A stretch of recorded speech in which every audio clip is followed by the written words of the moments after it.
Apa khabar semua? Anda tahu kan, ada company naik guna kabel, ada company guna duit investor, tapi company DJI ni agak berbeza sebab dia naik tu memang sebab teknologi dia sendiri dan sampailah sekarang tak ada orang dah boleh lawan dia.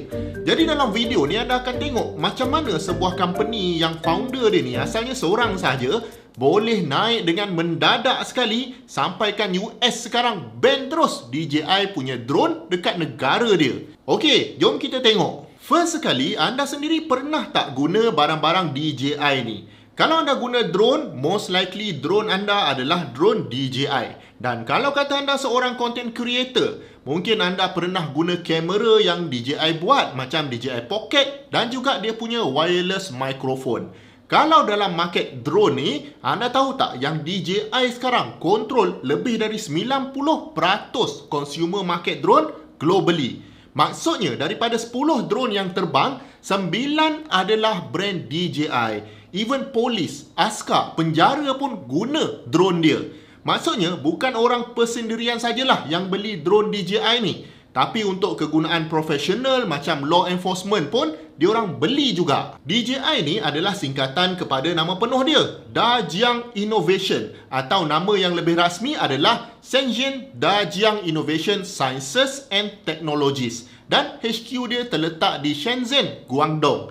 Syarikat ni ditubuhkan pada tahun 2006 oleh Frank Wang. Maksudnya baru 20 tahun je company DJI ni sebenarnya. Jadi Encik Wang ni, dia adalah seorang pelajar di Hong Kong University of Science and Technology dan masa dia dekat sana, dia join satu team dan compete dekat ABU Robocon. Kira macam robotic competition untuk student-student college. Jadi dia pun buat prototype first DJI ni dari dalam bilik dia saja sewaktu masih belajar dan dia boleh jual pula flight control components ni ke universiti dan kedai-kedai elektronik. Kalau sewaktu awal tahun 2000 dulu, drone macam quadcopter ni masih belum popular lagi. Orang lebih suka main helikopter masa tu. Maksudnya single propeller. Kalau anda pernah main helikopter remote masa ni, memang susah lah nak kontrol dia. Kalau dapat hoverkan tu pun dah kira terror sangat lah. Nak kena praktis berhari-hari. Lepas tu harga dia pun sangat mahal. Memang nak main kena ada duit dan lepas tu kena berlatih berjam-jam baru boleh main. Memang susah. Kalau beli benda tu beribu-ribu, lepas tu crash, memang naya lah. Jadi Wang ni dia nampak peluang dekat situ dan target dia adalah untuk buat flight control system yang membolehkan helikopter tu hover dengan stabil tanpa memerlukan input manusia. Untuk mencapai benda ni, mestilah nak kena ada sensor untuk detect helikopter tu punya tilt, yaw dengan roll dia dan feed semula information ni kepada main controller. Main controller ni macam otak lah yang proses segala flight data ni dan lepas tu dia akan adjust blade tu punya orientation untuk membolehkan helikopter ni hover tanpa bantuan manusia. Masa awal-awal dulu ada jugalah hobbyist yang komplain. Dia kata macam tak aci lah kalau helikopter tu pandai hover sendiri. Maksudnya pilot yang kontrol tu tak perlu nak belajar skill pun dah boleh terbang.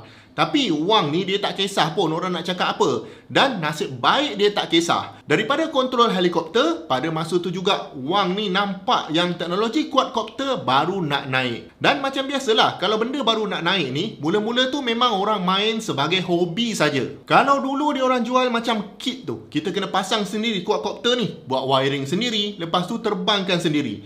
Masih susah juga nak hover, tapi sebenarnya dia lebih mudah lah berbanding nak menerbangkan helikopter.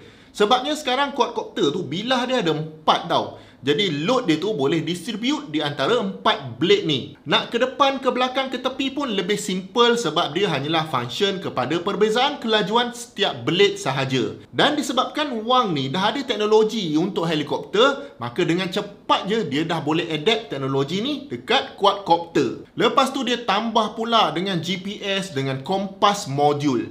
Maknanya drone ni memang tahu exactly kedudukan dia dekat mana dekat bumi ni. Maka lagi mudahlah untuk memastikan drone ni terbang dan hover dengan sangat stabil. Kiranya kalau anda tengah kontrol drone tu kan, kita lepas je stick tu, automatic dia akan hover sampailah bateri habis sebab dia ada GPS modul ni. Dia dah lock location dekat situ. Dan breakthrough yang paling besar bagi DJI ni adalah bila diintroduce DJI Phantom 1.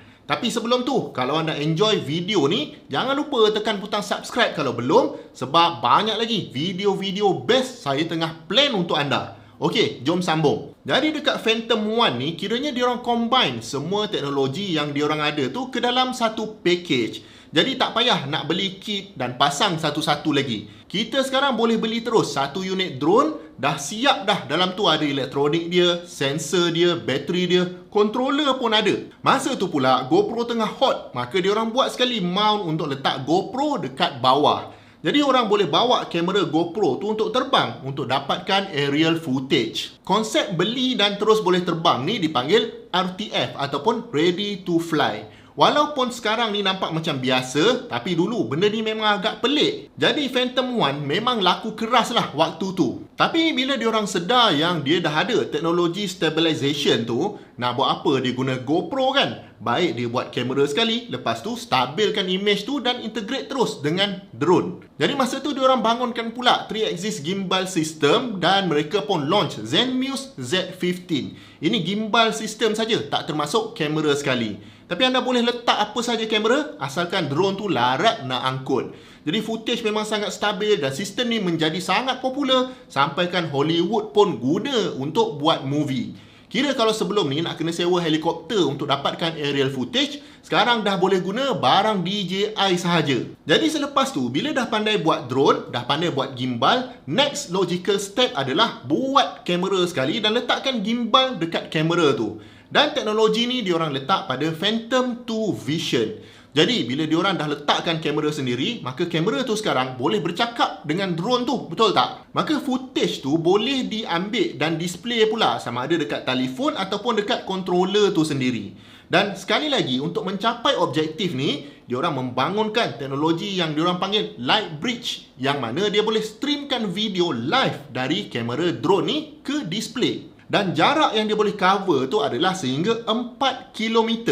Memang sangat impresif. Dan dia boleh jual benda ni pada consumer biasa dengan harga di bawah RM5,000. Lepas tu dia buat pula supaya drone dia boleh terbang secara autonomous. Maknanya kita set je waypoint dekat apps tu, lepas tu drone tu boleh terbang sendiri. Maknanya kalau kata nak terbang ambil gambar di kawasan yang luas, kita boleh set je waypoint ni dan drone tu akan ambil banyak gambar dan stitchkan gambar tu sampai jadi satu gambar yang sangat besar. Kira lepas tu kegunaan dia bertambah banyak lah. Sekarang macam-macam saya tengok orang pakai LiDAR lah untuk buat kerja dan macam-macam lagi. Kemudian bila dia dah pandai buat semua tu, maka dia buat pula kamera yang tak sangkut pula dengan drone. Macam DJI Pocket tu. Lepas tu bila benda tu laku, dia buat pula wireless microphone. Lepas tu dia buat pula gimbal untuk kamera. Dan nampaknya sekarang ni, apa pun yang DJI buat memang laku. Namun begitu, masih ramai tak perasan DJI ni brand dari China sebenarnya. Dan disebabkan dia sangat popular dan sangat senang nak guna, maka drone DJI ni juga banyak digunakan di US. Dan di US ni pula, dia risau yang DJI ni satu masa nanti kena pressure pula oleh kerajaan China untuk bagi data-data sensitif yang direkod menggunakan drone ni dekat US.